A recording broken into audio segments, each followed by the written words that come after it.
আমি তো টাকা দিয়ে নমিনেশন নেওয়া লাগে নাই, কোনো বাণিজ্য সেখানে আমার করতে হয় নাই।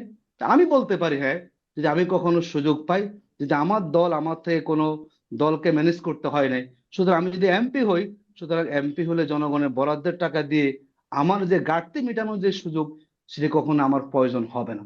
আমি সেখানে বলছি, যদি কিন্তু এখন সিস্টেমটা যে আপনার অনেকে আপনাদের জোটে যারা করাপশন আছে থাকে। তারা আগেই ঘাটতি মিটিয়ে যাচ্ছে, আগেই ঘাটতি শোনেন মিটিয়ে না, নিচ্ছেন, যেমন আপনি জনগণের আপনি কাছে এটা আমাকে টাকা শেষ করতে নিয়ে। দেন, দেখুন। জি। শোনেন, এখানে আমাদের যারা জোটে আছেন, এখানে জামাত ইসলামী এর আগে পার্লামেন্টে ছিলেন, বাকি যে দলগুলো আছেন দলগুলো কেউ কিন্তু পার্লামেন্ট এর আগে প্রতিনিধিত্ব করেন। কিন্তু আমরা তার আশা নিয়ে বাঁচতে হবে। এবং আপনি আগামী দিনে কি হবে, যে আপনি সেই প্রশ্ন আমাকে ছুড়ে দেন, যে আগামী দিনে মন্ত্রী হলে দুর্নীতি করলে আপনি কি করবেন, আমরা ওই পর্যায়ে আসি।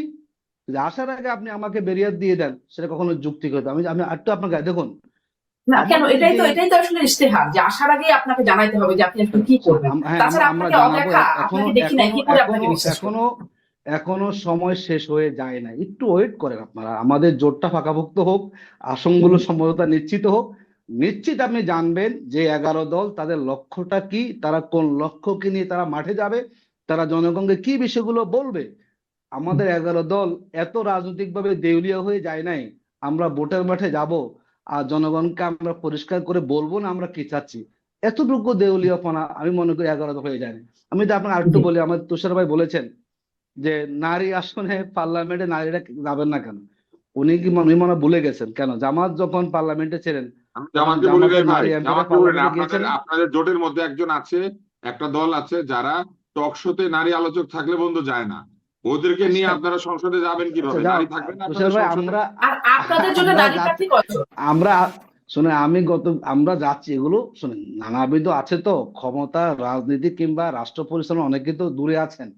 তো এটি যখন আসবে অনেকেই অনেক ধরনের চিন্তা পরিবর্তন হয়ে যাবে। এটি আপনি আগ বাড়িয়ে নেতিবাচক নিতে চাই না। আমরা মনে করি এই দেশের নারী পুরুষ যার যেখানে আছে, নারীরা তার স্বাধীন স্বকীয়তা নিয়ে, তার যে আত্মমর্যাদা আছে নিয়ে, আমরা তো মনে করি না যে এই যে নারীদের ঘরে বন্দি করে রাখতে হবে। আমরা মনে করি নারী তার যে সুযোগ থাকবে, তার কর্মের প্রয়োজনে, তার জীবিকার প্রয়োজনে, তার যে স্বাধীনতা, তা বোধে সব কাজ করতে পারবেন।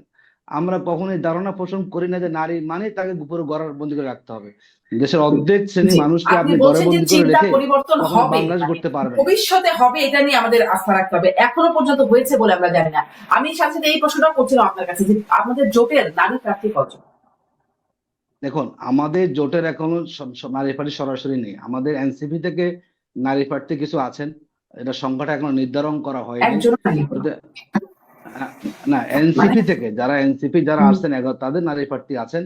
এই কিন্তু বাকিগুলোর মধ্যে এখনো নারী প্রার্থী সেভাবে দেওয়া যায়নি। প্রত্যেকে যার জায়গা থেকে যাদেরকে নমিনেশন দেওয়ার কথা বলেছেন, আসন সমঝোতার ভিত্তিতে তাদেরকে সে আসনগুলো সেখানে ছেড়ে দেওয়া হয়েছে। প্রার্থী নির্বাচন তো সম্পর্কে দলের বিষয়, কাকে তারা সেখানে প্রার্থী করবেন। মানে দলের পক্ষ থেকে যার জন্য যে আসনটা তারা সম্ভব মনে করেছেন, বা সেগুলোকে এবং আমরা এটাও আমাদের দলীয় আমির বলেছেন যে আমরা কেউ কাউকে আসলে আসন দেই না। আমরা সবাই বসেছি একসাথে, এবং আমরা সবাইকে আমরা আসন দিয়েছি। এমন না যে আমরা জামাত 1 নম্বরে ড্রাইভিং সিটে আছি, না, তা হয়নি। এখানে সবাই ড্রাইভিং সিটে আছেন, এবং ড্রাইভিং সিটে বসে যাতে গাড়িটাকে সঠিক ড্রাইভ করে তার গন্তব্যে পৌঁছানো যায়, তার জন্য যার যার বিষয়গুলো একসাথে বসে আমরা সেখানে আন্ডারস্ট্যান্ডিং এর মধ্যে দিয়ে এই যে জোটে কোনো সেগুলো নারী সম্ভব। প্রার্থী নাই, এটি এটি আসলে কে বার্তা দেয়, বিশেষ করে নারী ভোটারদের? দেখুন, নারী প্রার্থী বলছে আছে, আমাদের এনসিপি নারী প্রার্থী আছে, আমরা বলছি না নাই। এনসিপি নারী প্রার্থী আছে, আর জামাত ইসলামী এই ব্যাপারে আলোচনা এবং সিদ্ধান্ত আমাদের হয় নাই। কিন্তু ইতিমধ্যে আপনি খেয়াল করেছেন যে জামাতের যে নারী উইং আছে, তারা বিভিন্ন জায়গায় তারা সাক্ষাৎ করছেন, বিভিন্ন কূটনীতিকরা জামাতের অফিসে আসছেন। দেখুন, আমাদের বাংলাদেশের বাস্তবতা, পারিবেশিক অবস্থা সবগুলো আমরা বুঝেই জামাত ইসলামী একটা সুরাই ভাবে আমাদের চলে। এবং আমরা যেহেতু আগের থেকে তো অনেকগুলো জায়গাতে আপনি দেখতে পাচ্ছেন যে এখন জামাতের নারীরা মিটিং করে রাষ্ট্রদূতের সাথে, আমরা মনে করি সময়ের সাথে আমরা বাস্তবতা মিলে, জামাত ইসলামের চিন্তা ভাবনা আছে, সময় মতো এটি আপনারা সব তো একসাথে হয় না, ধীরে ধীরে সহনীয় করে এবং জি। আমাদের ইসলামী নীতিমালা ভিত্তিতেই আমরা মনে করি সেই পলিসিগুলো আমাদের নির্ধারণ করা হয়ে থাকে।